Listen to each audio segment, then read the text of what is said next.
Hello, everyone. Welcome to the Desolation Sounds Podcast. My name is Stephen Hook, and this is the podcast celebrating everything to do within the world of alternative music, be that rock, punk, metal, or extreme music.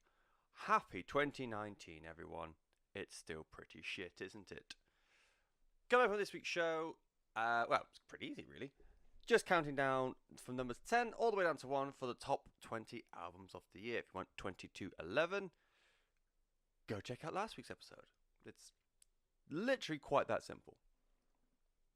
As well as that today, just going through the other sub lists, I guess, looking at some of the worst releases of this year because we always like to have a little bit of a moan. The best of the band that no one's heard of. Some of the surprises that I found from this year, and there's a controversial one in there, if you don't mind me saying. And but first, want to have a look at EPs this year because I think this year has been a little bit soft on the EP front. I seem to remember there being a lot better stuff last year, as a whole, but this year's been fairly middling. And whatever good ones there have been, it's just been full of. You've got like the core 2 or 3 songs, and you've got loads of like weird offshoots on the side. My example for this is the Code Orange EP, The Hurt Will Go On. Three Knives and The Hunt are fucking great songs. The 3 other songs on there, which are all like remixes and revamps of the songs, I can fucking give or take them really, if I'm being honest. If you want to have like the full top 10 for EPs this year, log on to any. Sorry, I'm back on the squeaky chair. Go on to any social media that Desolation Pod is attached to at Desolation Pod. But I'll just go through the top 3. So number 3 was Converge with Beautiful Rain. No, it wasn't. It was Converge with Beautiful Ruin. It's almost like I'm professional. I don't think anything needs to be said about Converge. They are one of, if not the best hardcore bands, potentially even ever. The way they've managed to evolve the sound, and they're not just like clattery, screamy, smashy band that's just been doing that for 20 years. They've managed to evolve the sound. It's so, even though it is fucking ferocious still, it feels so much more intelligent, so much more refined, so much more put together now. And I think I'm a little bit easy on Converge because the first album that I properly listened to of theirs was All We Love Will Leave Behind, and that got very mixed reviews, as it turns out. In the years since, it was not their best work. Obviously, that would be always belongs to the likes of Jane Doe and Axe Will Fall, but I thought it was a cracking album. The one they released last year, which escapes my brain, The Dusk and Us. There we go. I really fucking enjoyed that. And Beautiful Ruin, I think it's just like a few songs I've recorded in that sort of time zone of doing Dusk and Us, and it's just sort of like not B-sides, but what got left over, and it is a fucking cracking EP.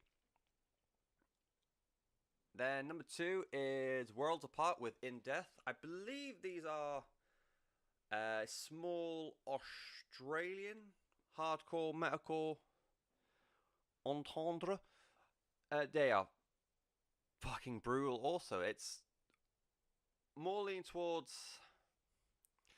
It's difficult because I wouldn't say they were out and out mathy or out and out like power violence or anything like that, but they are a similar sort of vein to Converge. They are unrelenting. They just go full on ham at all times. I want to say there's like tinges of black metal in there, but I don't. I think that's a bit too generous. It is a very dark sounding album, or EP, I should say, and it is. First time I listened to it, it wakes you up if you accidentally put it on at 7 o'clock in the morning. Just yeah, if you really dig the Converge EP, I think you'll really go for the Worlds Apart EP as well.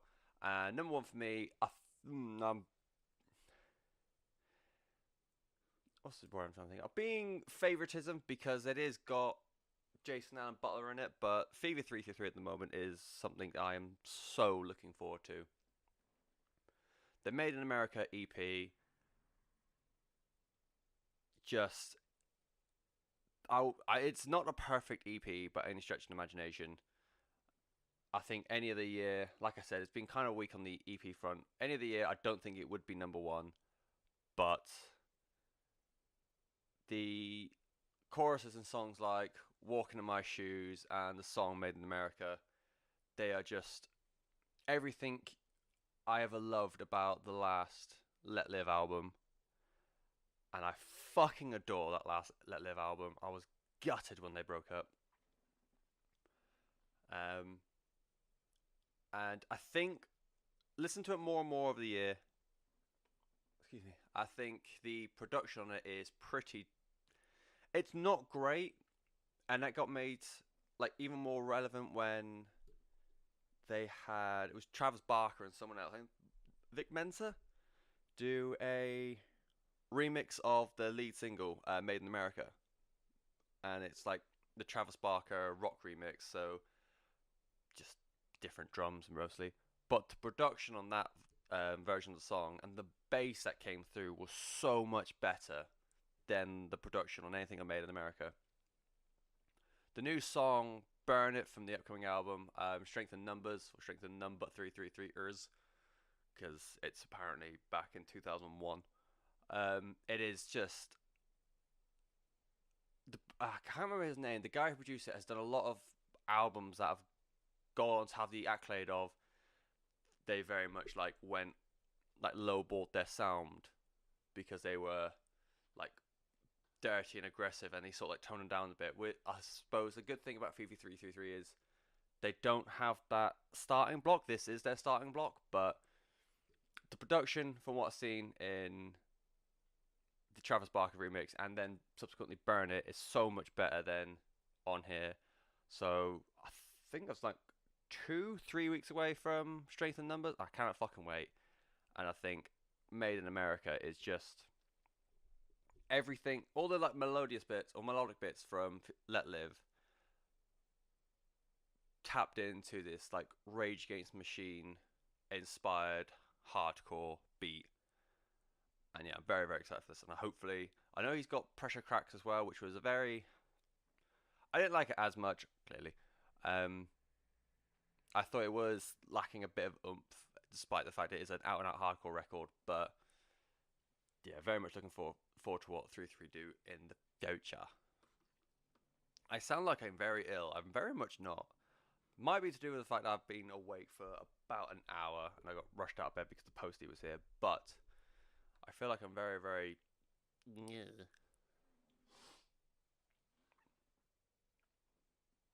Cool. So, moving away from EPs, like I said, if you want a bit more, well, want to know the full top 10, or just want to ask me questions about this kind of shit, any major social media at Desolation Pod. It's really easy. And also, there's probably a link around here somewhere. We'll go straight into the worst releases. I won't go into too much detail with all of them because I've got 8 here which I singled out.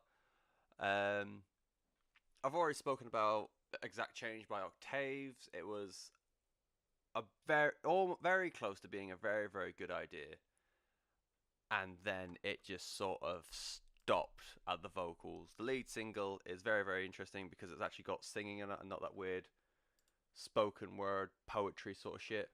But yeah, I think it was too artsy for me.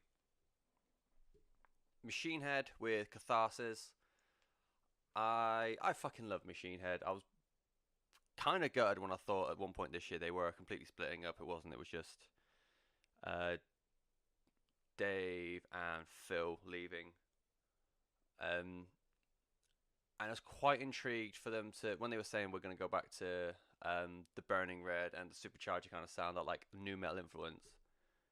I was quite excited because with new metal making like a nostalgic comeback at the moment, and with Machine Head a lot more aware of what they want to do now, that sort of like groove laden thrash, I thought it was going to be very groovy, very fast paced new metal album. And it just wasn't. I really tried to get on board with it. There's just nothing in there that screams to me that this is a fun and enjoyable album. I can't even remember the track listing, but I think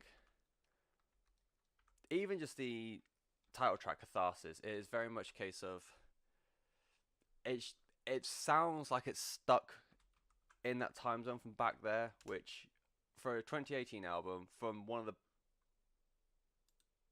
bigger, like newer metal bands out there, and ones who did make the Blackening, and I really enjoyed Unto Locust. I'm going to throw in there as well. Unto Locust, you'd expect a lot more, but yeah, it's just very, very bland. Kaleidoscope, I think that's the one that starts up with the clapping, and it was a oh yeah, because it was a single as well. Started off with the clapping, and I was like, no, no, no, no, no, no, no, no, no, no, no, none of that. See, unfortunately, Catharsis by Machine Head was not that great. A self-titled album by a band called Chin Up Kid. I said that really awkwardly then. Chin Up Kid. It's when I found them, they were marketed to me as a pop punk band, and the first half of the album is very pop punky. It's a little bit too on the all-time low, all-American Reject side of things, as opposed to like Wonder Kids or Dookie era Green Day. But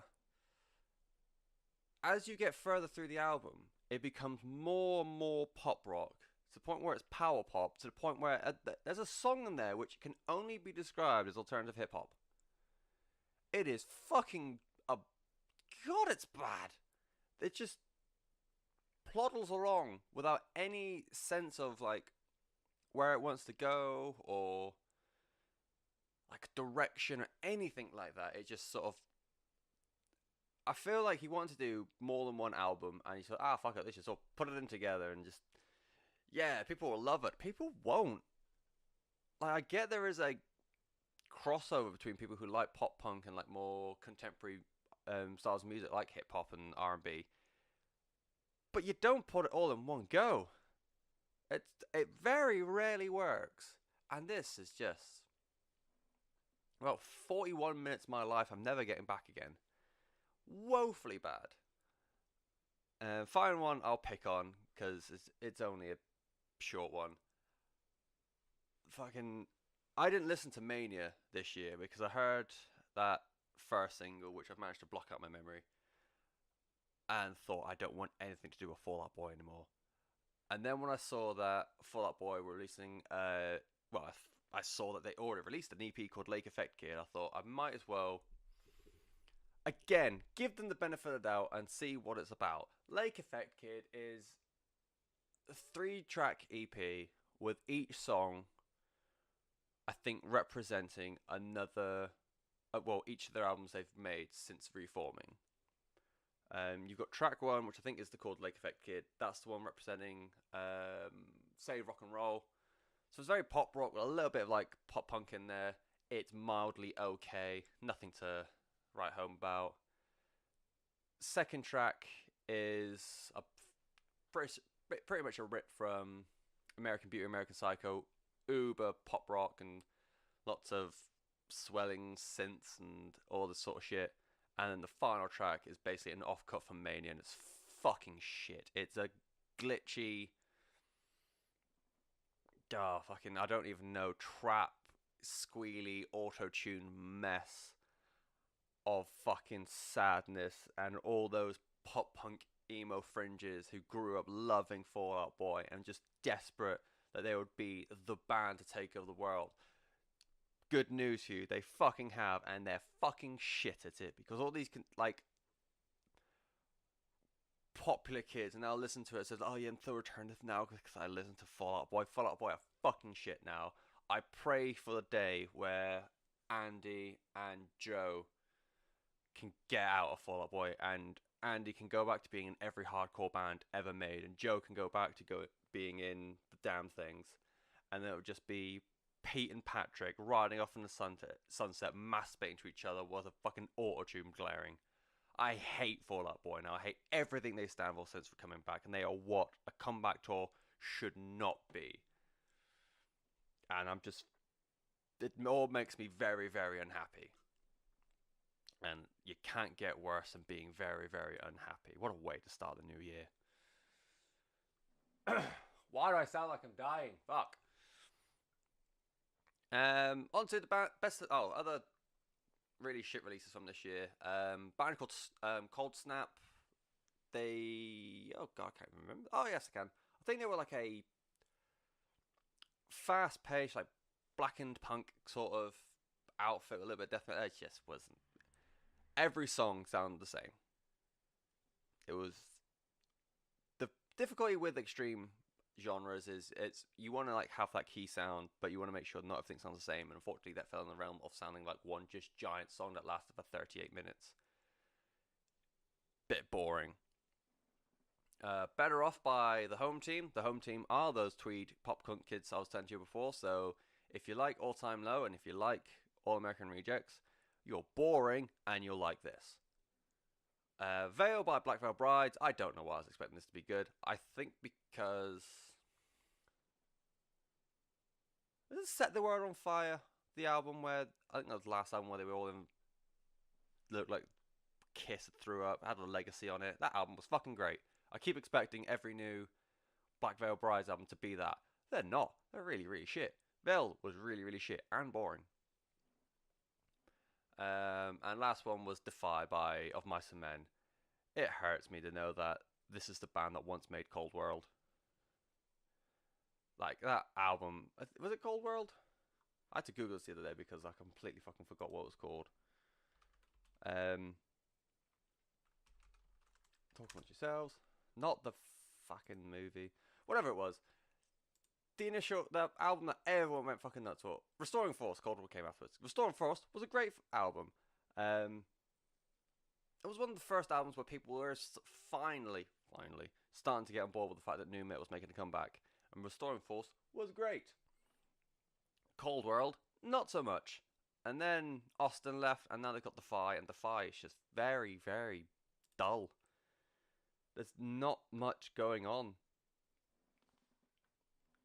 And it's got a weird Pink Floyd cover in there as well. The lead song, Unbreakable, sounds like every band from like 2004. Yeah, it makes me sad. So yeah, there's some like the worst albums I've heard this year, or worst EP. Fuck that EP. Gone to the best that no one's heard of. So going through, I'm always on the lookout for new music, and I usually scour the realms of Bandcamp and Kingdom Leaks and YouTube and everything else in between. And along the way, I find some really good shit, really end up enjoying it, and then no one even looks at these sort of bands. Again, I'll just limit it down to 3. Just because time. How far am I into this already? Fucking 20 minutes in, I haven't even got to the top 10. Fuck. Anyways, we'll start off with Mains. The album is called Slow Motion Death Sequence, which is Jerry. They are Danish, Norwegian. I think they're Norwegian. They're a Norwegian like experimental prog band. With I think up until very recently they were a studio only band. And with Slow Motion Death Sequence, it is a lot of electronics and by that it bounces everything from like orchestral sort of synths to more like glitchy techno sort of stuff. And the vocalist reminds me of he's got a recognizable voice, but I can't think where from. But either way, they have a lot of vocals, and they really bounce it off each other well. So you've got the lead vocalist who can go from like quite a quiet but still very in tune voice to very quite big voice, like stand out from the rest of the music. You've got a female vocalist that sort of like backs him up as well, and I think there's a second male vocalist, and it is just this like 3-part. It's not quite 3-part harmony in the same way Preston Miko was.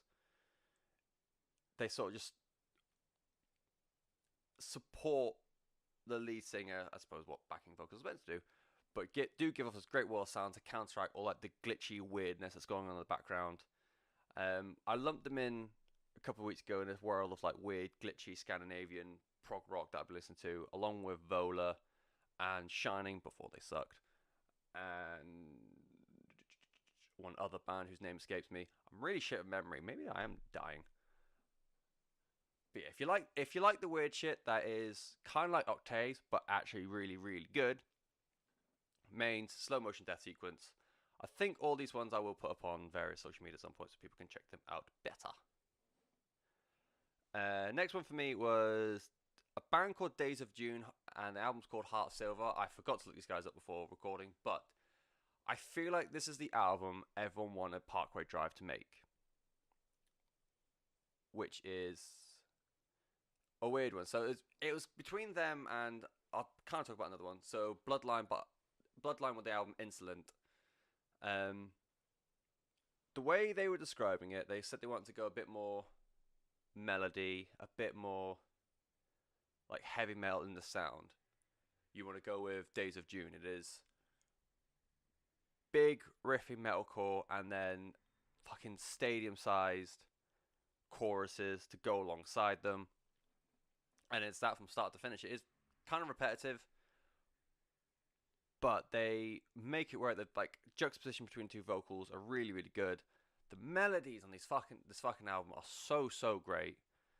And yeah, based on what Parkway Drive did with Ire, and they said they wanted to go a bit more melodic, Days of June are the ones for you. If you want them to go back to how they were with what was before Ire, Deep Blue, and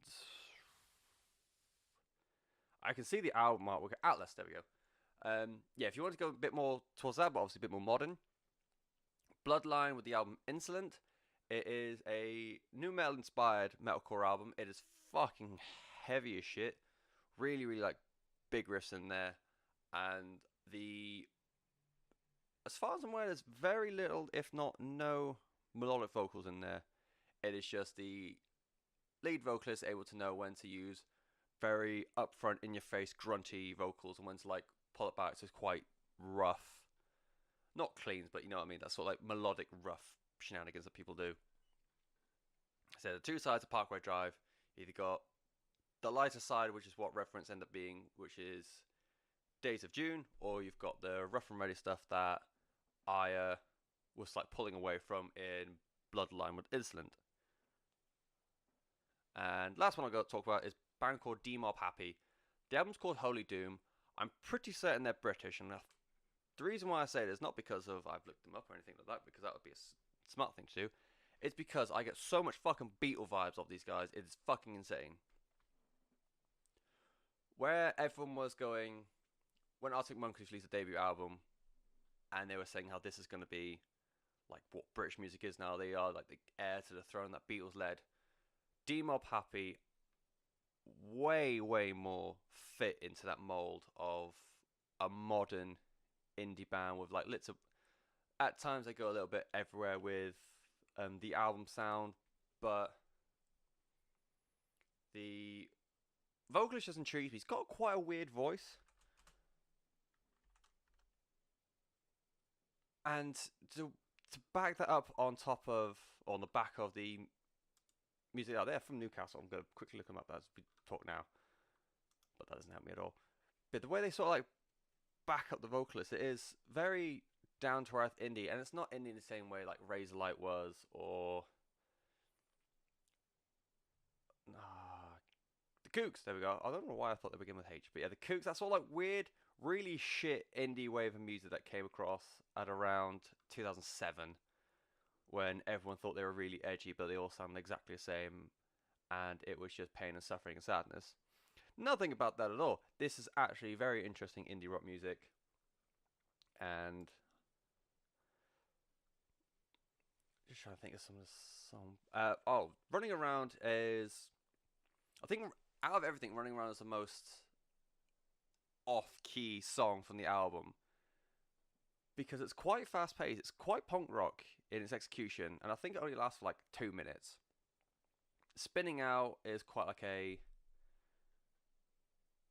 No, Spinning Out was the song I was just talking about. Either way, Oh fuck. This is what happens when you do things on the fly, kids. Either way, this album is very psychedelic infused. It's got grunge on here. I won't go far to say it is grunge. It's just very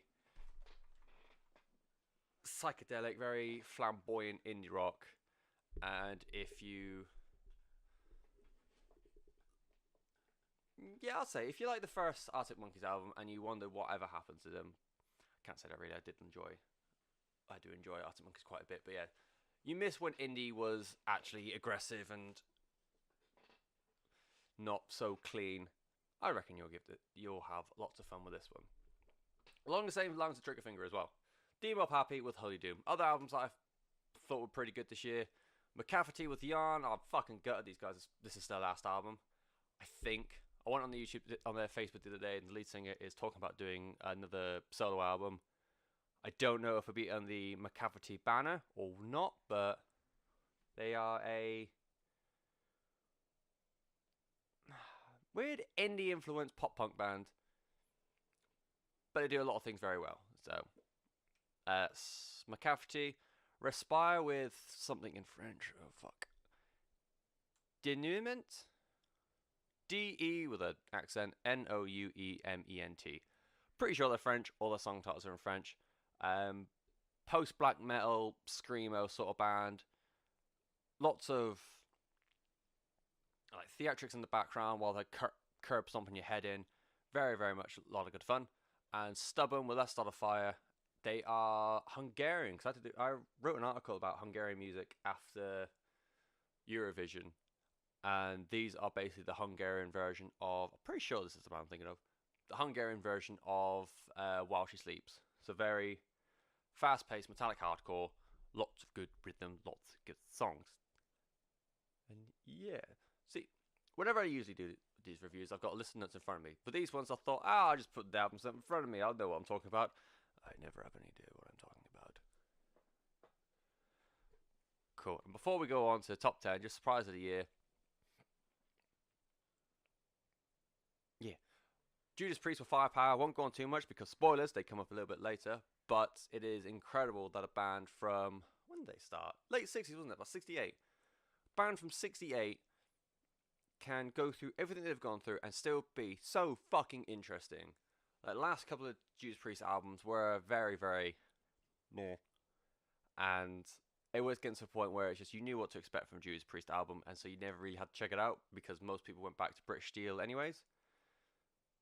Firepower, though, is like the best album they've done since, was it Painkiller in 89, 88, something bizarre like that, maybe even early 90s. Thunderously good. Like I said, I'll go on a bit more later, but yeah, Judas Priest Firepower. Spoke about this album very, very, very briefly last week. Sludge. Well, I'm just going to call them Sludge. Sludge with Esoteric Malacology. I still don't know what those words mean, but I think this is one of the first albums I heard of the year. And I was not expecting a techie death metal album. Like, a genre I don't usually go into a lot, to be so fucking explosive and so interesting. Like, as I'm talking about now, all I've got in my head is I think these songs, War Squids, where it's just like, almost like a solo bass bit, and it just sounds like when you were watching a TV show when you were growing up, and it had a part where there was aliens or something, like Take This War, that sort of thing, you had aliens, and you went inside their ship. This is the sort of sound I expected to hear in the background. It's like, and except really good. And it's just, it goes well with the album cover because it has got like a fucking alien war squid on the front. It's fucking brutally heavy. It's so intense. And it's so interesting. It's a great kind of interesting for prog for me because it keeps you interested without just masturbating over themselves. And yeah, if you do like the crushing techie stuff, Sludge with an extra G because they're awkward. Esoteric Malacology. If anyone knows what that means, please let me know. This year I tried to branch out a bit because, as I feel like people have noticed with top 20 so far and then what will be in the top 10, I kind of just stick to one world of music. So after listening to Kendrick Lamar, Damn, and To Kill a Butterfly last year, I wanted to, well, now 2017, I wanted to branch out more with more contemporary music genres. And I ended up becoming quite a fan of Clean Bandit based on the singles released over the last 2 years. And they finally dropped their album, and I listened to it. It's called What Is Love. The album is fucking banging, and where did it end up on my list? Because I don't think it finished off very high. But in the end, because I've been doing this like as I go along, it came up like number 55. The more I've listened to the songs from the album, the more I definitely think it should be pushing further up to even possibly in 20s. Maybe not, but 30s. Either way, it is. I think the reason why I say 30s instead of 20s is because lyrically it is fucking diabolical. Even contemporary pop music have symbology in their lyrics. They won't outright say she went out. Like, one of the songs is she's going out to the bar, she's getting a drink, now she's someone else because she's drunk. Get it? Because she's drunk, she's someone else now. And then you got this other guy who wears makeup and goes out and has a drink, and because he's drunk, he's now like a lady man. It's different because it's just And even they've got a song with, you remember the girl on Dr. Phil was Catch Me Outside? How about that? She's a rapper now, and she's on this album with Charlie XCX, and I fucking love Charlie XCX. And even that song is good, even though I think her name is Bad Baby, which fucking hurts me emotionally. But yeah, this album is really, really catchy, and I don't know if it's just because it's got little orchestra bits in there, or it's just literally it's got a good bass beat behind it. Even Sean Paul being Sean Paul over everything makes this album good. And yeah, it's just a very surprising, because I think I heard some of their first album, and I heard them on Top of the Pops, and they were fucking shit. And then all the songs they made since, because I know one of them left, and it's taken them so long to get a second album together, and it's just fucking incredible. And it took your boy by surprise. And following on from the whole trying to find music outside the world of like rock, metal, and that kind of thing, I haven't been able to pinpoint a genre I can really go to. I always described it as, well, I always had it described to me as death step, which is like a very aggro version of dubstep. But the problem with that, when you start searching for death step, you get like metal influenced dubstep, not quite algorithm sort of level, but it's literally just someone's made a dubstep song and gone over the top, and that is crap. Death step is more of a, when the beat drops, your fucking house implodes, and it's very hard to find like good versions of that now. So I ended up like searching a bit more, and I found something called future bass, which the only way I can describe it is modern YouTube compilation music. Where it used to be Let the Bodies Hit the Floor by Drowning Pool or something by Creed, it then went to like out and out heavy dubstep, and now it's more like that weird ambient floaty dubstep. This is the weird ambient floaty dubstep. The genre was called future bass. The reason why I found it was because of an artist called Casbo, which if you go online you'll find top 10, blah blah. His album, yeah, it's a solo project. His album, Places We Don't Know, just, I couldn't stop. It's one of those albums where you press play and you don't stop until the whole album ends. Then you can guarantee what you want. But as soon as you press play, you are under this spell of really soothing. Even the beats, even like when it drops, you're still just, it's never overtly attacking. It's very soothing, it's very calming, and it is just really, really super interesting. And towards the end of the year, Halsey released a remix of her song Without Me. Follows the same sort of structure as the future bass sound, so that's been something else we listened to. But yeah, future bass for me as a genre is probably one I'm going to look more into over the course of 2019. And if you like things a little bit more different, a little bit more calming, and you're bored of all-time low. Future bass is the way to go. And some of the sadder end surprises, I've spoke about it enough, but Animal by Shining, I fucking love Shining, the black jazz thing. To make a hard rock album where it's so cliche, so plastic, so piss thin. Ah, man, it wasn't for me. It's got catchy bits in there, I'll happily admit to that, and there are songs that I'll, like, My Church, as soon as I listen to it once, it's stuck in my head for the rest of the day, but it's overall, next album, I want them to go back to the black jazz sound. That's just me. And Prequel by Ghost, I thought was really boring. I said it. I'll go there. I thought the Dance Macabre song was super fucking fun, and it still is a great song. And the cover of It's a Sin by the two men from the 80s. Pet Shop Boys. Was it Pet Shop Boys? Let's say Pet Shop Boys for now, because I have no credibility and I can get away with that sort of shit. I thought that was a really, really good interpretation of that song. But as a whole, that album's really, really boring. And all like the top 10s I've heard, or top 20 albums I've heard, it hasn't appeared on anybody's. Like, I haven't seen any on Twitter, the podcast I listen to, it's just nowhere. No one really, everyone keeps raving about Ghosts and how they are the gateway band for a lot of people who want to get into random music, alternative music, and fair fucks to them. But as a whole, there was nothing there for me, which is weird because everyone was going fucking bananas over them. But what do we do? I'll tell you what we do. After half an hour, we finally go into top 20 albums of the year.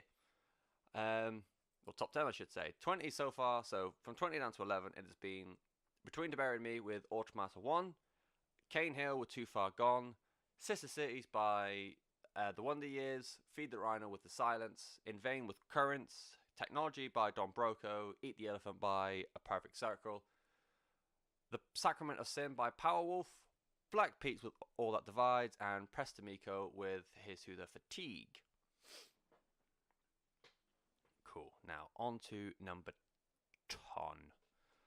So, a few years ago, Death Heaven made post-black metal the coolest thing, or like the most talked about thing in music. It split alternative fan base right the way down the middle. You got one half of it calling it hipster metal, and you got some half people just saying it's just post-black metal and shoegaze sort of shit. You're just a bit ignorant because it's people who aren't wearing corpse paint. And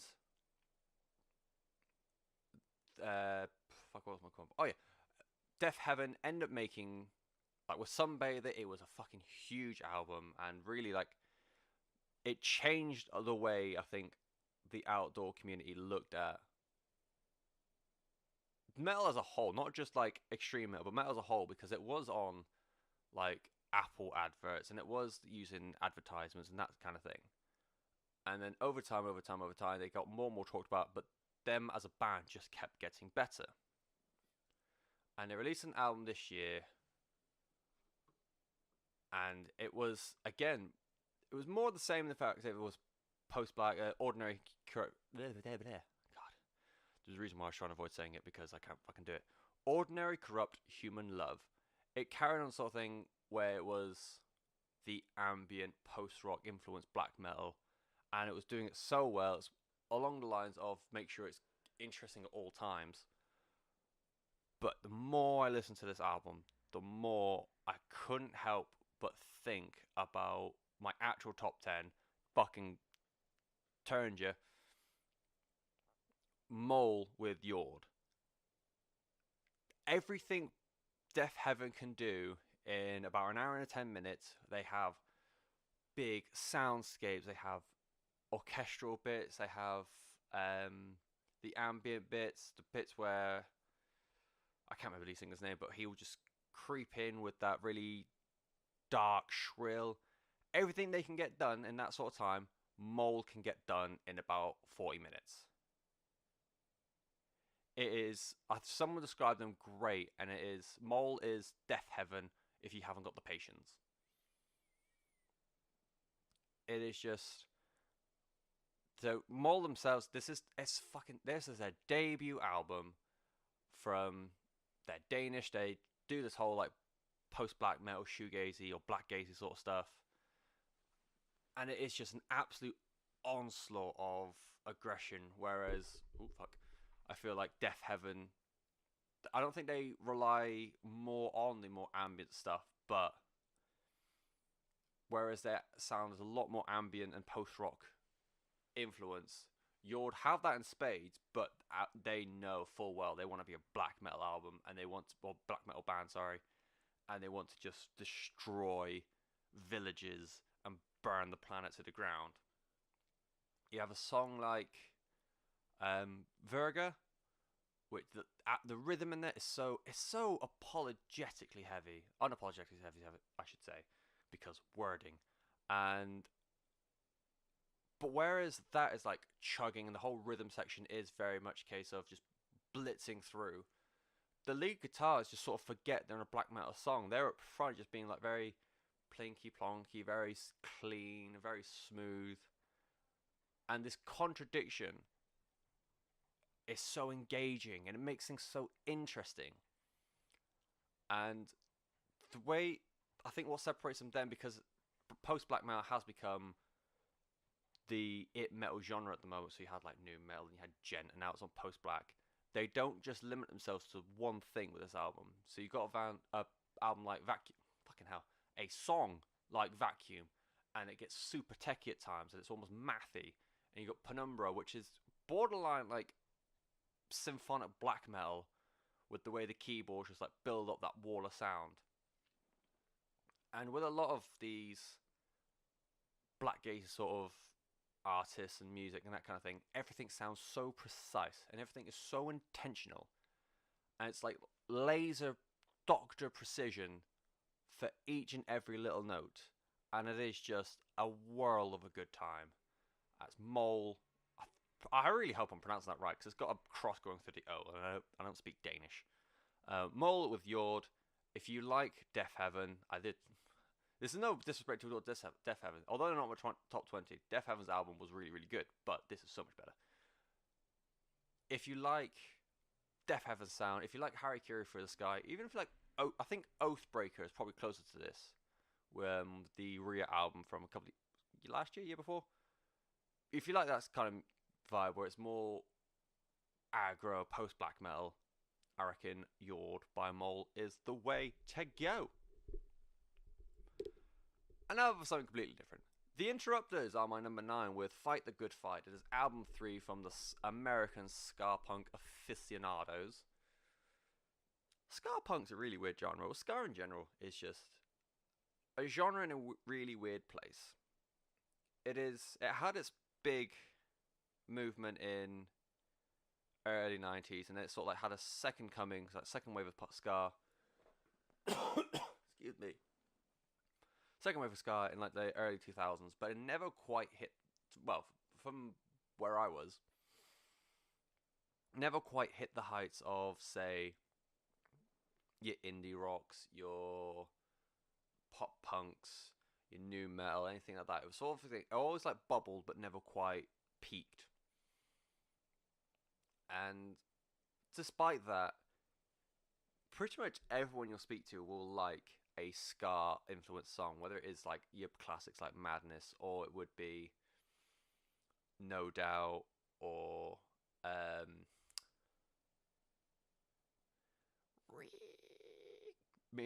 want to say me. No, it's not Me First and Gimme Gooey's. I can't remember what they're called. Fuck, they were just in my head. Fuck you. Mighty Mighty Boss Tones. It wasn't them, but oh well. Less Than Jake. There we go. Fucking yeah, them. Everyone has a song from that kind of world that they really enjoy, and that's quite odd, because for a genre that never really peaked, it's just sort of plateaued a bit.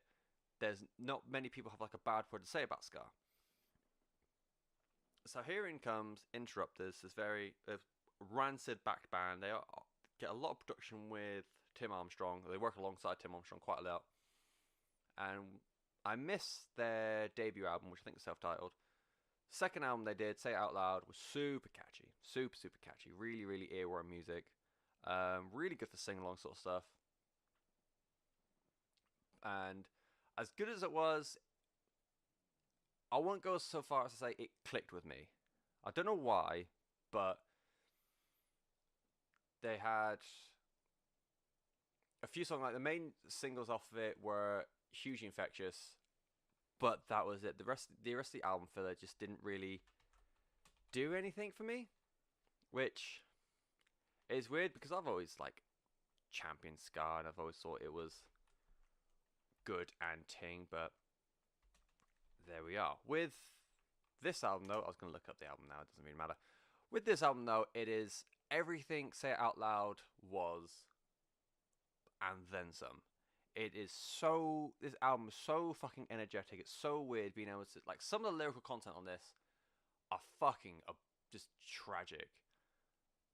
Like, even when a ballad, like, so the quote unquote ballad got a song as Room with a View. If you just listen to it as a song, it is so much fucking fun. You're bopping your head, you're having a great time, you're hanging out with your friends. You listen to the lyrics, excuse me, and it is somehow someone that they've loved is dead or gone or whatever, and they're looking down, can you save me a space up in heaven for when I eventually die? It is so fucking dreary and drab. Oh my god. But you listen to it as a song, and you're just like beat dancing in the middle of a pub somewhere. So Wrong eclipses, without a shadow of a doubt, most of the 90s pop punk boom. It's the best thing that Offspring never wrote. And overall, the choruses are just so infectious. Like, She's Kerosene, which is I'm pretty sure that was the lead single. It just, even with the, like, outro to the chorus, it's just that big gang chant, oh, like a football chant waiting for someone to take a penalty kick. Oh man, why did that sound so American? And then, for me personally, as good as She's Kerosene is, Gave You Everything is the chorus for me. The singer of fucking what's her name? Amy Interrupter has got a fucking stellar voice. She reminds me a lot of a more higher toned Brody Darley. That's her name, right? Yeah. From Brody had her punk band, which name actually does escape me. I can see she has an album called Coral Fang, and I cannot remember what the fucking band's called. But it's very, even though I said she has a light version of that, she's very low end in terms of pitch, and it is a very gravelly voice, but it's such a powerful voice, and it's something quite rare, like quite sought after in punk. And at the end, this is as much as this is a ska record, this is also very much a punk record. And yeah, despite all the lyrical content about, like, you know, everyone's dying and everyone's sort of left you and you be there for your friends because the world is shitty, it is such a positive sounding album that you just want to blare this out and hang out with friends without, again, listening to how bad the world is. If you liked Rancid, who do, like, as a whole, make an appearance on this on the album, sorry. If you like Rancid, if you liked No Doubt back from when they were a full 90s ska punk, and they were fucking kind of took me surprised when I found that out. If you like that, if you like the Mighty White Bus Tones, this is definitely an album. If you just like positive sounding music, if you just ignore the fact that everyone's dying, if you just enjoy positive sounding music, Fight the Good Fight by the Interrupters, jolly good fun. Cool. Remember a minute ago when I said I'll be talking about Judas Priest Firepower quite a lot? Number 8 is Judas Priest Firepower. It is fucking album 18. Album 18, and it's been making top 20 lists the fucking world over. It is a second album with Richie Faulkner ever since he replaced KK Downing, who decided to retire from the band. And as I was saying before, at this point, everyone's starting to know what to expect from Judas Priest. just your bog standard, old school heavy metal, the likes of which everyone has taken influence from. And even like the trad metal bands from like Grand Magus and Wolf were starting to eclipse everything that Judas Priest were doing in the last 10 or so, well, about 20 or so years actually. And then out of nowhere, Firepower is such a weird album because it sort of is influenced by the bands they influenced. And I think a lot of it's down to Andy Sneap because he has such a good reputation of making bands sound like their best again. Like he's the producer from the album. He produced Endgame by Megadeth. He produced the Formation of Damnation and Dark Roots of the Earth of Earth, sorry, by Testament. He did Blood of the Nations, which is a comeback record for Accept, and he did Human Remains, which is the comeback record for Hell. And that album fucking slammed. It was so good. He just has this beautiful gift of just making all the bands who potentially past their prime just sound like fucking fire again. The songwriting on this album is absolutely next gen. Lightning Strike. This is what I was saying about how they are being influenced by the bands they influence. Like Lightning Strike, after second half of the song, I think it's after the second or third, second guitar solo. There's a low end chuggy riff on there, which would make James Hetfield and Kirk Hammett proud. It is such like a Metallica cut off. It is fucking outstanding. The chorus of Never the Heroes is fucking huge. Halford in this sounds fucking phenomenal. And again, for a man who's 60, 70, he can outperform 80% of the people in the world of music right now. Not just metal, not just rock, but just music in general. He can fucking do it so much better. By no means is this an album stuck in the 80s. If you play this to your dad, he'll windmill into the next fucking room and just bring the entire dining room into a cinder. It is so much fucking fun. It's so brutally heavy. I know this part where I used to say, if you like this, you'll like blah, blah, blah, blah. If you liked such album, you'll like such album. If you don't know, if you need it for fans of, for Judas Priest, what the fuck are you doing here? The reason why you like, the good reason why you like the heavy bands that you do is because they like Judas Priest. Go out and find this album. If you just have an inkling of how heavy music works, you owe it to yourself to find Firepower by Judas Priest. So that brings us on to number 7, which is an album that has top 20 lists or top 10 lists everywhere. It is the second album from the US punk outfit Turnstile. It's called Time and Space. It is their first on Roadrunner Records and is the follow-up to Non-Stop Feeling. And with this album, for me, they have absolutely broken the mold of what a hardcore album should be. Overall, it's not as out-and-out hardcore as Non-Stop Feeling, but that is not to say it isn't fucking throbbingly heavy. And yes, I did put emphasis on throbbing. It's probably the most accessible and like radio-friendly hardcore album ever made. And I know bands like Bad Brains and Dead Kennedys get a lot of acclaim for their clean yet abrasive sound. They've got nothing on this. It debuted at number 1 in the US Heat Seekers album on Billboard, and for me, it is an absolute statement of intent for the genre as a whole. It is bringing punk forward to show that it isn't just like a one-dimensional genre anymore. You can do so much with it. And just in this album, you've got so much going on. In the song I Don't Want to Be Blind, it's very... I just punched the table. It's such a grungy, paced out like song, and it just builds up for the chorus like you would expect for a grunge song. Then you go into a song like Bomb, which I don't even know if you can call it a song. It's more like an interlude. And it's somewhere, I've heard people describe it as hip-hop, I've heard people describe it as R&B. I described it as muzak, that's sort of like elevator music. And it's just like very... do do do do, and it's just very plodded along electronica, which eventually goes into High Pressure, which is just like a very, it's got a piano in it, so piano backed hard rock song.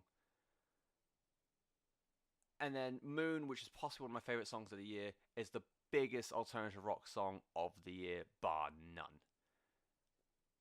It's a bassist on leads, so it is a completely different attack or like style of attack from the album, and just the haunting way to deliver the word moon in the chorus just sticks with you all fucking day. And then all that is on the same album as a song like Big Smile, which is uncompromising hardcore. And as everything is going on, the whole album is awash with this like reverb alt rock vocal backing. It is just such an intelligent album, which is a weird word to attach to a punk or hardcore album, and it's all done in 30 minutes. It is, yeah, just start to finish, done, less than 30 minutes, and then you can play it all over again, and you'll still find new little bits in it. A lot of it's down to the producer, I reckon. The producer's name is Will Yip, and the reason why I think he's got something to do with it is because he's been attached to some of the biggest punk and alternative albums of the last decade. So he did Forever and Only One Way with Code Orange. He did After the Party with the Menzingers, Rooms of the House with La Dispute, and Feel Something with Movements. He is not a man who's afraid to limit himself in the worlds of one genre. He likes to expand, he likes to experiment, he likes to get bands to be fucking insane. And as a result of this, I've heard in other podcasts that songs from Time and Space are being used in like commercials, and they're being used in more music, like the surround sound in America, in the States. This is like the idol music that they play, and it's just weird to think, like, again, an album that's got songs like Big Smile and High Pressure are being used to like advertise things in the States. For me, if you like, yeah, I'll stick that. Your Demise, when they were doing The Kids We Used to Be, that sort of like little tinge of pop punk but out and out punk, hardcore record. If you're a fan of that, if you're a fan of particularly Frank Carter and Rattlesnakes, I can see, I'll put in my notes here that it's like Turnstile are kind of turning into like an American version of Frank Carter, the way he does blend. You've got like the Blossom, which is fucking absolutely painstakingly heavy, and then it's not called Wildflower. The second album, I can't believe I can't remember it.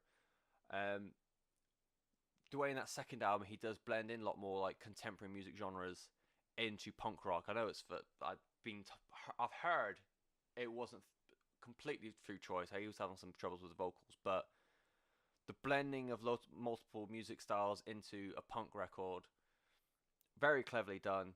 Fan of that. Fan of Your Demise around the Kids We Used to Be era. And if you found a Comeback Kid, definitely go for Time and Space by Turnstile. It is just I'm more intrigued to find out what comes next. A, from Turnstile. B, from bands who heard this album and thought, why don't we do that? Because there's going to be a lot of up and coming punk bands thinking, why are we just limiting ourselves? Why don't we branch out? They did it, and it was fucking insane. So, I always like it when bands do something different. Speaking of something different, my number 6 is Maya by Conjurer. It is the debut album of the year for me. Just double checking. Yes, it is. And it is by the UK sludgy post-metal troupe. I think it's a 4-piece. There is not a single moment of this album that doesn't want to break your fucking shit in. It is just an unreal collection of sounds and genres. Like, it's described, and even I described it as like a sludgy doom post metal album, but this has got blast beats in it. It's got D beat drumming in it. The speed on some parts of this album, like the opening to Wretch, sounds like an OG death metal song. It is just fucking unreal, and you can know it's the reason why it's lumped in with that sludgy doom metal stuff, because it is like the riffs on this seem like they last for absolute days, but that's because it feels like a bomb's just gone off and you're watching it. That, you know, you always see the videos of a nuke getting dropped, and you can see the shockwave come around you, like trees are getting uprooted and people being disintegrated and houses are going fucking flying. That is every riff on this album.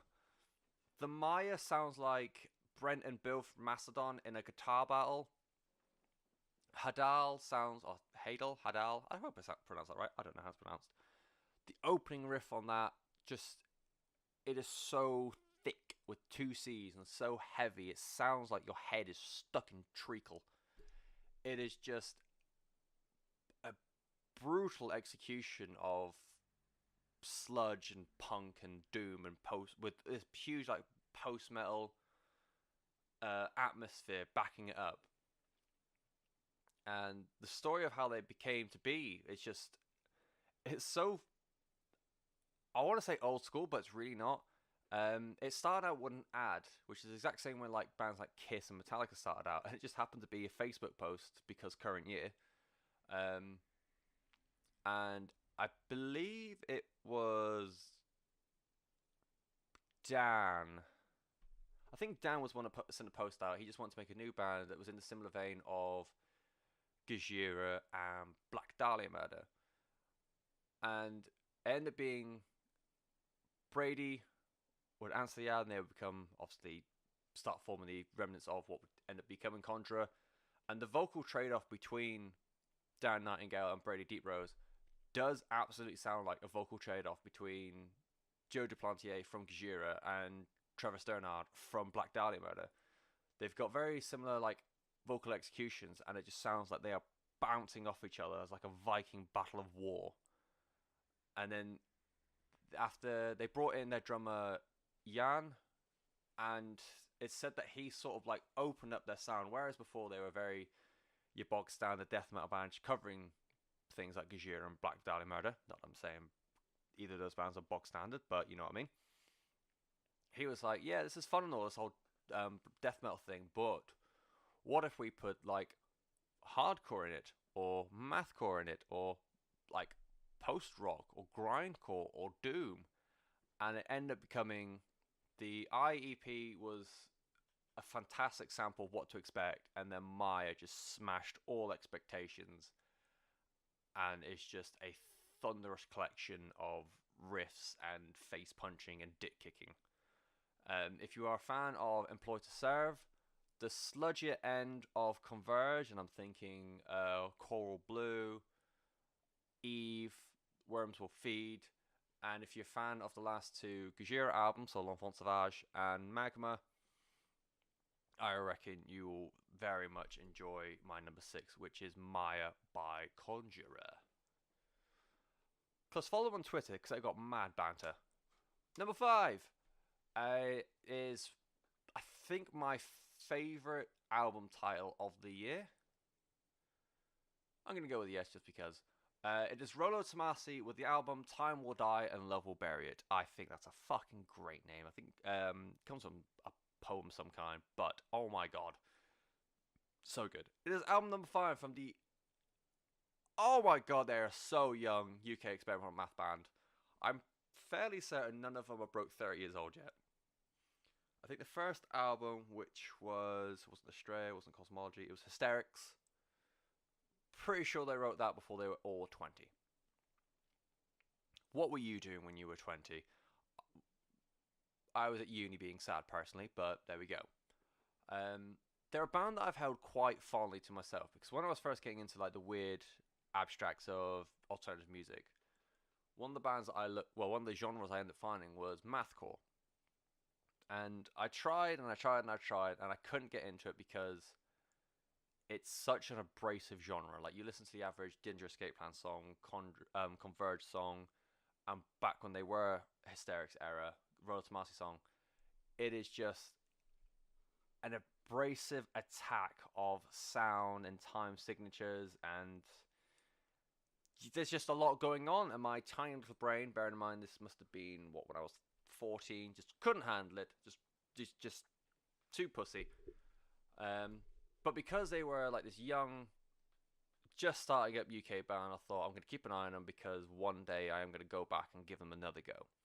And with each and every album, I tried again, and I tried again, and I tried again. And although it was never for me, the way the sound kept going up, I just couldn't not keep an eye on them. I just couldn't stop wanting to find out what they did next.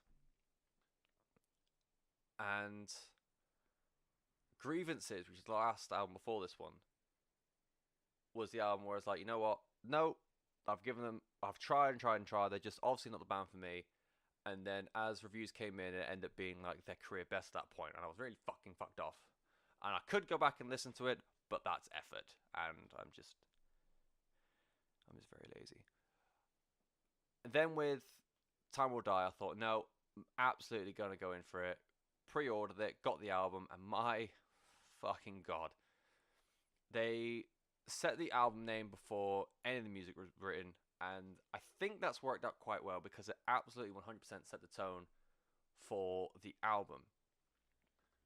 This musically and lyrically, this album is every which way you can deal with death or loss. You can be the frantic and angry and mad and take it out externally, or you can just repress it and be reserved and just do quiet mourning. There is everything you can possibly do with this album. And the opening 2 tracks in this is the biggest, just showcases the balls in this band, because it opens with this really angelic instrumental called Towards Earth, and then that eventually moves into track 2, which is called Aftermath, and that is the biggest pop song of the year, and I will gladly fight anyone that says otherwise. Eva Spence is a fucking delight on this album.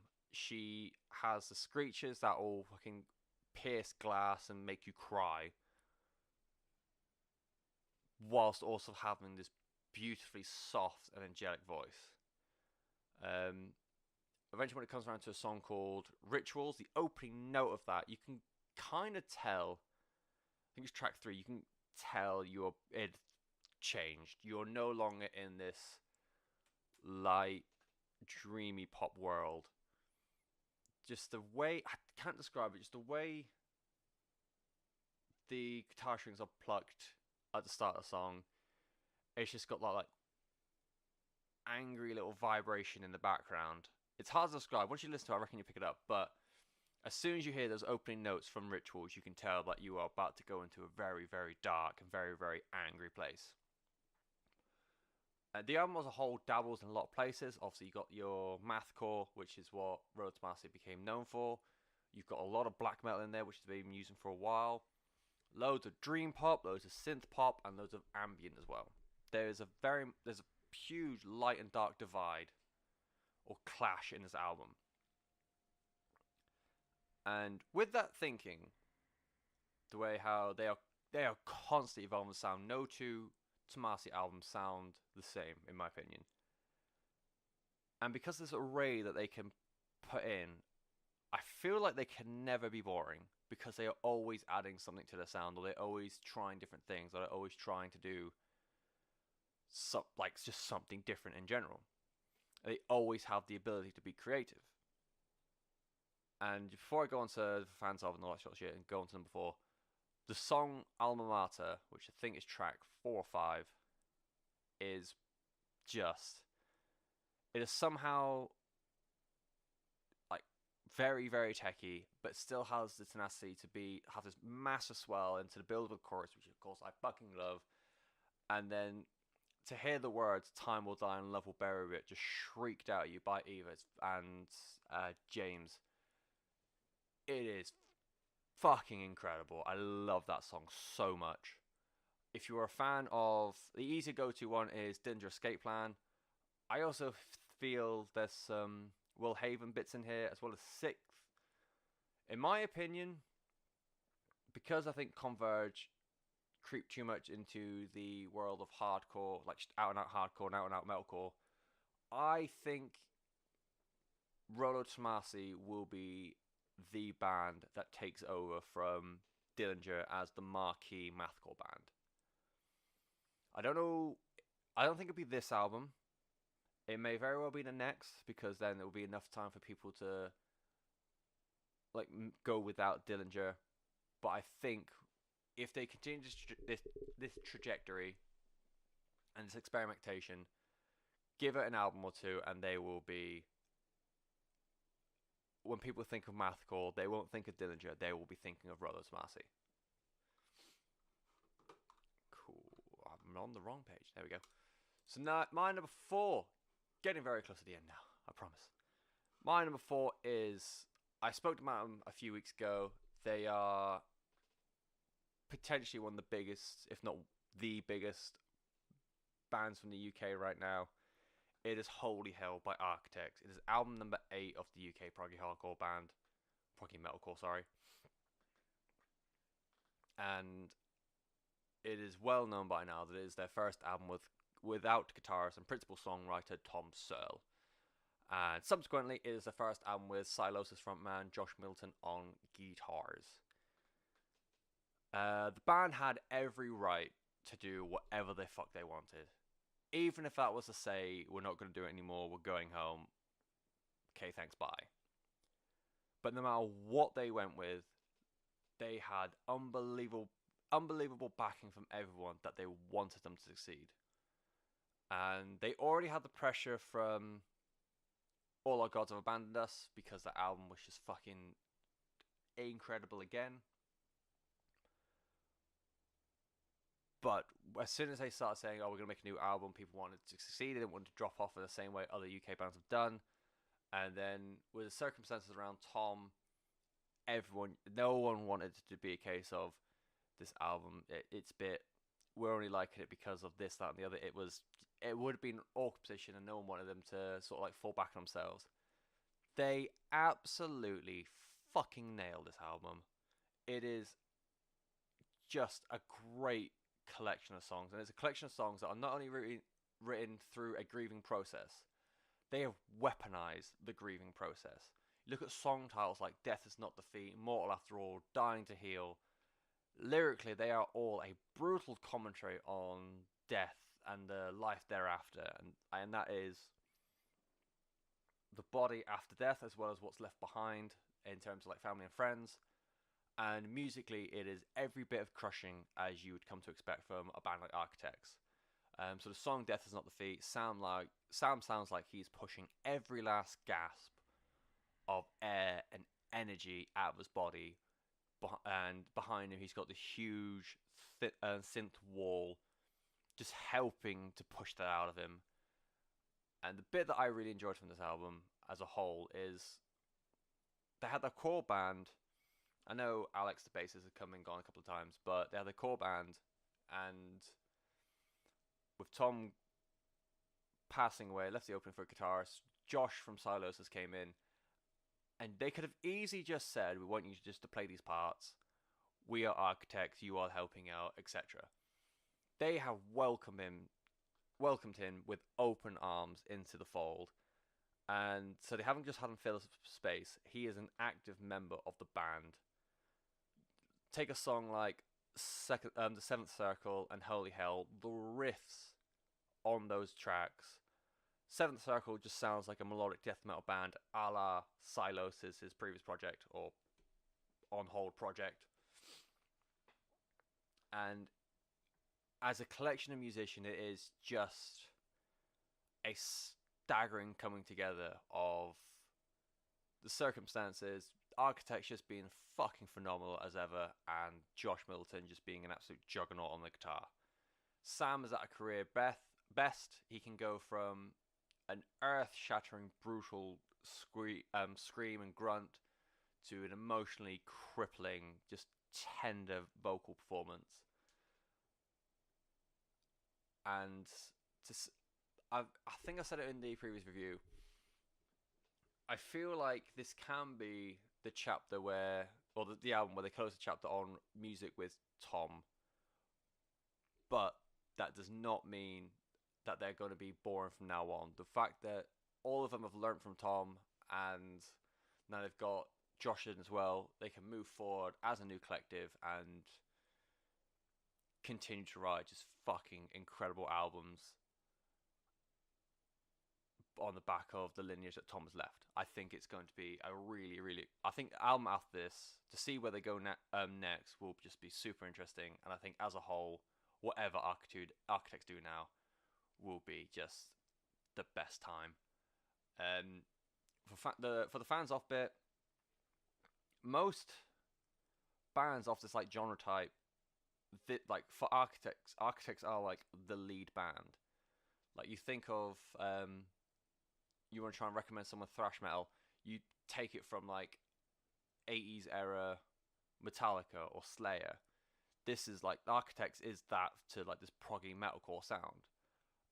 But if somehow you've missed Architects and you've just gone straight into the more modern stuff, if you like Northlane, if you like Polaris, if you like, I'd even say the new Bury Tomorrow album, if you like any of that, go and find Holy Hell by Architects. It is really good laugh.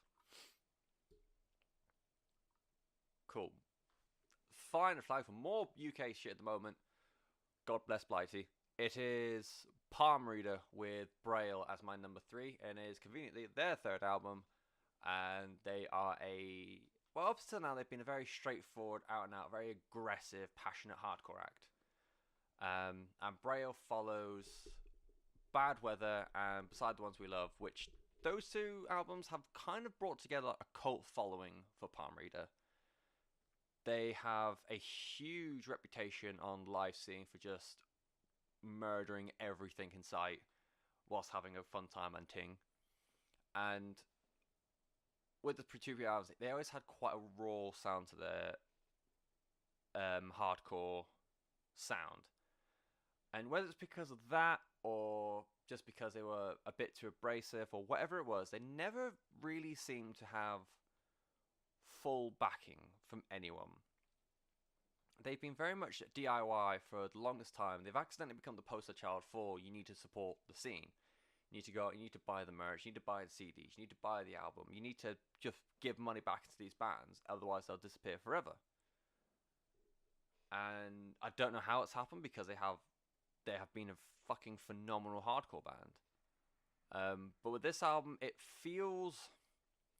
I don't want to use the word more palatable because it is still a very abrasive album, this one.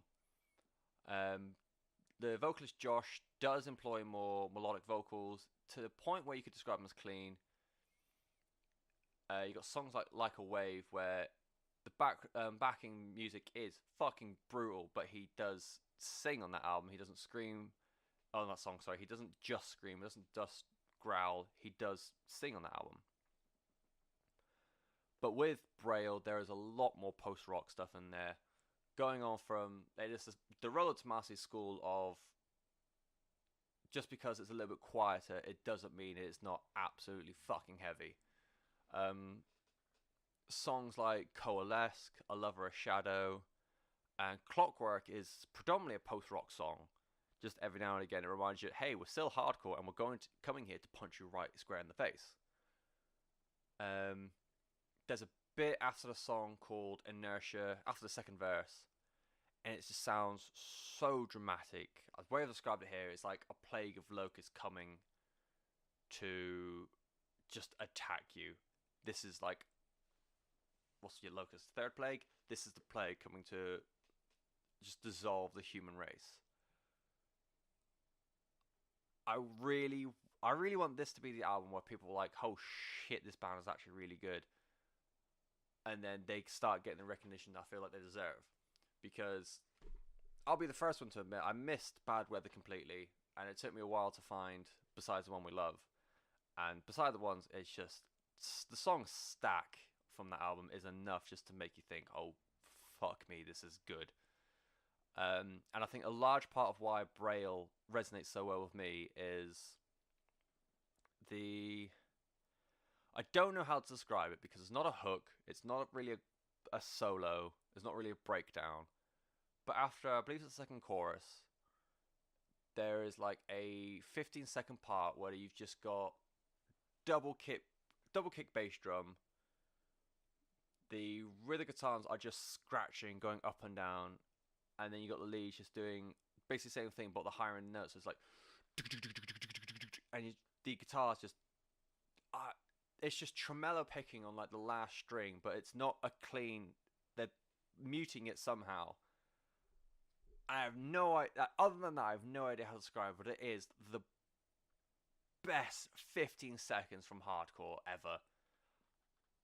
Every time it comes on, you want to headbutt a table into oblivion. And it's, I don't know if I mentioned it, it's in the song Swarm. Find that song out and find that little part. I think it's at 2 minutes 10, because I got almost memorized. It is just, oh my god. If you're a fan of,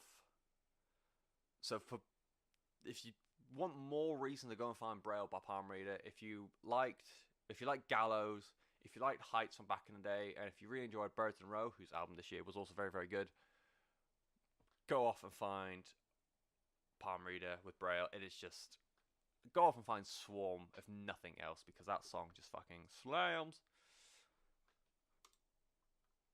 Right. The silver medal for this year. What time are we on? God damn. The silver medal for 2018, and it is the best album, the best British album of the year. I'm just tallying up actually. 1, 2, 3, 4, 5 of my top 10 are from British bands. If you carry on going, 5, 6, 7, 8, 9. 9 out of my top 20 are UK rock, metal, punk bands. I dare someone to tell me that UK music is boring right now. So number 2 for me is a sophomore album from the UK. It's kind of hard to describe them, actually. Post-hardcore inspired math rock is what I got here, and I'm still not even sure about that. It is Marmozets with Knowing What You Know Now. And it is the very much anticipated follow-up to the Weird and Wonderful Marmozets, which is literally what their first album's called. It's really weird. And it was very critically lauded, that first album. It showed a new excitement to the alternative rock world. It's like post-hardcore injected math rock, which, again, what I've said, I'm not even sure if I can describe it right. It was more appropriate for that debut album, the post-hardcore math. Ow, this chair is very uncomfortable. And yeah, the way they sort of blended the styles together, the vocals of Becca were just unreal. And yeah, from there, everyone was very much excited about what album 2 would consist of. And what it consists of, so the first single they released was Play. And it felt very much like a natural progression from The Weird and Wonderful. For people who weren't familiar with Marmozets before, it was a great introduction to Becca's vocal range, where she can scream like an OG trad heavy metal screamer, or she can be very softly spoken and actually sing, or she can just sound like she's going to rip your dick off. She's just got such power in her vocals as well. And then it was played over the top of some really bouncy, like mathy, proggy riffs. And then from there they went into Habits, which just showed Becca at her absolute finest. So Play was like an introduction. Habits was her just showing off. Especially in the chorus where she's singing just Get Carried Away. The height she can get to is just unreal. The songs itself are just so infectious, especially with the riff playing in the background. It was just infectious, like I said. And the whole album as a whole is such an energetic release. You've got, even with like the more lower end songs, you've got a song like R's and W's. Run with the Rhythm. I don't know why that was so difficult to say. that song is a new Captivate You, just very like slow, grungy, indie sort of alt rock song. But the chorus to Run with the Rhythm is just massive. I said it all right then. But with, like I said, you've got kind of like the even more stripped back songs again. And like I said before, it doesn't make the song, as much as it is like, also what I'm thinking of, time changes. So as much as it is a lot slower song, it doesn't feel like it's a juxtaposition or it's like out of sync with the rest of the album. The more like stripped back songs, so you've got like Cry and Back to You from Weird and Wonderful. In this one, you've got Insomnia, which is like a psychedelic acid trip of a song and just floats the listener all the way through. And you've got Me and You, which is just a hugely powerful song about loss, to the point where I remember playing it on stereo at my old house, and my housemate had to just turn it off because it was just getting to her too much. And it does. If you listen to it on the wrong day, it will start getting to you. But that's not to say that they're not fucking great songs. The album itself is such a big melting pot of genres and styles, and where you do have a lot of radio-friendly sing-alongs, and yeah, it will have the sort of choruses that you can hear on Radio 1 or whatever TV shows are still left. If you play the whole song, there's always at least one or two riffs in the exact same song that reminds everyone that they are very much part of like the alternative world, and they do not need. I don't think at this point they need the mainstream BBC Geordie Shore bollocks to help them. I don't know why I said Geordie Shore. Not even sure it's still a thing. And the one thing that I take away from this album, because it's so good, is they absolutely do not fucking deserve to be supporting Yumi at 6. Not many bands deserve that, but fucking Marmozets are not the ones that deserve that. They should be in much better bills, supporting much better bands. I fucking said it, because I don't like Yumi at 6. They should be supporting Marmozets. That's what I'm going for. If you're a fan of... I went with Lost Alone, which is a weird one, but if you like Let Live, rip. At the Drive-In before Inter Alia, because that was when they were good, and Inter Alia is bollocks. Yeah, if you're a fan of Let Live, At the Drive-In, or Lost Alone, if you just like alternative music, you'll really go for Marmozets, knowing what you know now. Which brings us to the number one album of 2018, as decided by literally me. Before we do that, another cock tease. 20 all the way down to 2. We're ready. Number 20 is Automata 1 by Between the Buried and Me. Number 19 is Too Far Gone by Cane Hill. 18 is The One That Years with Sister Cities. Number 17 is Feed the Rhino with The Silence. 16 is In Vain with Currents. Number 15 is Technology by Donny B. Don Broco. Oh. Number 14 is A Perfect Circle with Eat the Elephant. Number 13 is The Sacrament of Sin by Powerwolf. 12 is Black Peaks with All That Divides even. And 11 is Prestamiko with Here's to the Fatigue. Number 10 is Mole with Yord. Number 9 is Interrupters with Fight the Good Fight. Number 8 is Judas Priest with Firepower. Number 7 is Turnstile with Time and Space. 6 is the debut album of the year. So that's Maya by Conjurer. Number 5 is Rollo Tomasi with Time Will Die and Love Will Bury It. 4 is Architects with Holy Hell. Number 3 is Palm Reader with Braille. Number 2 is Knowing What You Know Now by Marmozets. And number 1 is Stranger Fruit by Zealand Ardor, the second album by the Swiss-American, formerly one-man project. It's an avant-garde black metal attack by Manuel Gagnon, and it is unfucking believable how good this whole project is. To describe the sound of the album, it's blending spirituals from a time where we don't really like to talk about, and black metal. So the spirituals are the religious vocal chant songs sung by African Americans, predominantly about religion and slavery, both sides sides of the coin for both those topics, the good and bad, although there wasn't many good things about slavery. In fact, there was no good things about slavery, just remember to be recorded. And they would sing these songs on plantations whilst they worked, because after doing a little bit of reading, slave owners did not like anyone fucking talking or interacting with anything else. But a lot of them allowed singing because it kept spirits high, so that they would carry on working. This is from a very, very sad time in the planet. And black metal is that terrifying music that your mum told you stay away from. But that's not everything. Like, in this album, you've got the spirituals and you've got the black metal. There's also post-black metal in there, so you've got like the post-metal ambiance and atmosphere behind it. And there's weird bits of soul in here as well. And if you think like the fact that it's got spirituals and where all that sort of music came from is bad, wait till you hear the origins.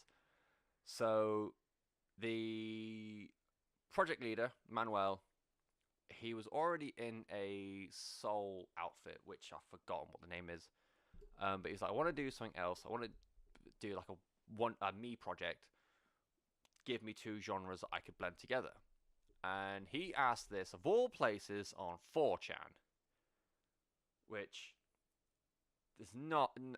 It's just not a nice place. It's just not. It's a very sad place indeed. And he got given two genres. He got given black metal, which is part of the... Which is fair play. And I can't say the word for various reasons, but if I say the N-word followed by the word music, that's what he got told to do. Black metal and N-word music. Because it's 4chan, and 4chan are full of terrible, awful people. That was how Xenonada became into effect. And there was a demo EP sort of thing, which was like trying to get the project off the ground. Then there was Devil's Fine, which I think... I can't remember if it's that one or the album before when Manuel sort of described... I think it's the one before. So Devil Is Fine is the debut album. You can tell at that point it was still a solo project, because although the production is pretty naff, you can't sort of back it up. It was like, well, it's got black metal in it. It's raw black metal in it. Fuck you. But as a whole, Devil Is Fine is a fucking masterpiece. The lead song, or the title track, Devil Is Fine, is just haunting. The whole album is haunting. You can pick up little like sound bites of what would have been chants for him, or like the chants he's representing, I should say, beg pardon. And you will listen to them, and it is just... It sends shivers up and down because of... I'm just trying to think of one. There's one about leading a boy to the flame. Well, bringing a young boy to the flame. And it just chants that over and over again. You sort of feel like you've got... If you listen to a headphone, you've got sort of like got a cult in your head. And he released a one-off song called Baphomet. And it was part of the Adult Swim single series. And it kind of felt like a Devil Is Fine offcut. And while the song was very good, it kind of got me a bit worried. Because, like I said, I really like the song Baphomet. But it sounded like to me he wasn't really progressing the project at all. And as good as Devil Is Fine was, it was just going to be Devil Is Fine 2 Electric Boogaloo. What this album is none of that. The album has hugely benefited from a bigger production. The songs sound so intense, and you can pick up every last little bit of detail, and you keep listening to it and listening to it and listening to it. You pick up new things every single time. Those little lyrical hooks you can hear again, and I'm going to give you an example just to give you an idea about how evil this album can sound sometimes. On the song Built on Ashes, the lyric is, you are bound to die alone, you will swing on the breeze then, you are bound to die alone, you are bound to die alone, at the end of the day, you went for lights out. On the song You Ain't Coming Back, you've got, these are the eyes that saw them die, these are the hands that dug their graves, so don't you ever tell anyone that you're safe, so don't you let anyone tell you that you're safe. My personal favourite is Row Row. Row, row, row, you fool. Row, row, you're never gonna go. Shapeless form you didn't even know. Now, lo behold, they're taking me below, cast thy name in salt and stone. Fucking shit, it is so bleak and such a haunting interpretation of what people went through. Like, it's very easy for me as a white boy in now 2019 to like just sit here and say, hey, wow, wasn't it so bleak? You sort of listen to the lyrics on this album and you think, fucking Jesus Christ, this is like a nice way of putting things. This is just, it is lyrical evil, and it's from like a critical point of view, and literally just taking it from the album, it's such an interesting, such a powerful album. And then you've got that in terms of how heavy it is lyrically, and then you look at the, like, listen to the music side of things. It bounces between blast beats and a choir and screams and like a piano interlude and like predominantly piano based music. There is a fine line between brutality and sensitivity at all times. But because this album is so precise and Manuel is such like a just like hidden genius of music at the moment, you're never in danger of falling off that line, because you go too far one way, you're like falling onto pillows and it's just a bit bland. If you go the other way, you're on a sandpaper conveyor belt and it's just a black metal album. But he's in full control all the time. And I think the best part is, for me personally, is I don't think this is his best album. I think this is a fantastic album, but this is not his best album. The best is yet to come. He is not trapped by genre stereotypes. He can do whatever he wants with this sort of music. And he can work with such a wide range of ideas. And the fact he was open to just put two styles of music that have nothing in common and put them together to make this, just think what he can do in the future. Just think who he can work with and what ideas he can drum up for album number 3. And it's because of that I can't really do a For Fans Of part, because there's nothing that sounds like this right now.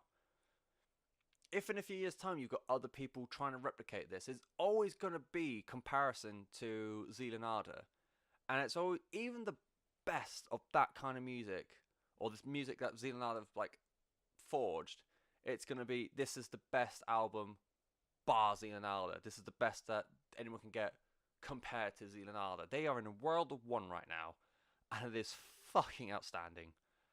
If I had to compare it to someone, like, if you like this, you'll like this. If you're a fan of what Mirko is doing at the moment, with that sort of like folk-inspired post-black metal, shining before Animals, when they were taking bits of black metal, bits of jazz, bits of death metal, bits of prog, and sort of melding it in together. And I also found comparisons to a band called Solefald. Really hope I pronounced that right. But just the way, I was listening to a song on theirs the other day, and it's very much a case of weird instrumentals over the top of brutal black metal. If you like it, basically, when black metal bands aren't just sticking to the musical tropes of black metal, they're bringing in other bits, so folk music or jazz or just avant-garde, or just doing something beyond the realms of blast beats and screaming. Give Zealanada a try, and I think you'll realise that all of them pale in comparison to what Manuel can do. And yeah, so that's my number 1. I'm not going to go through all 20 again, because goddamn, I'm out of breath. I would love to hear what other people have got for albums of the year, so feel free to get in touch. I'd love to know what you think of my list. From next week, everything should be going back to normal with album reviews and the news. And from next week, I will also be introducing one of 2 new segments that I'm going to start putting on rotation for Desolation Sounds. So, with episode 1, I went in straight away with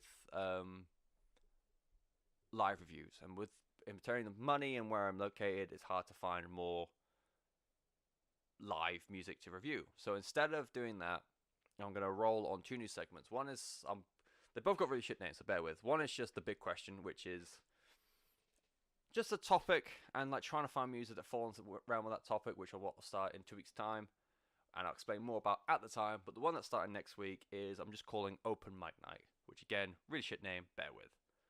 And it's basically choosing an album regardless of when it was released, who did it, what style of music it belongs to, sit down, review it, and find out where it sits in that world. And I'm more for Open Mic Night and Big Question. I'm more than happy for people to get in contact and do suggestions or actually pitch big questions.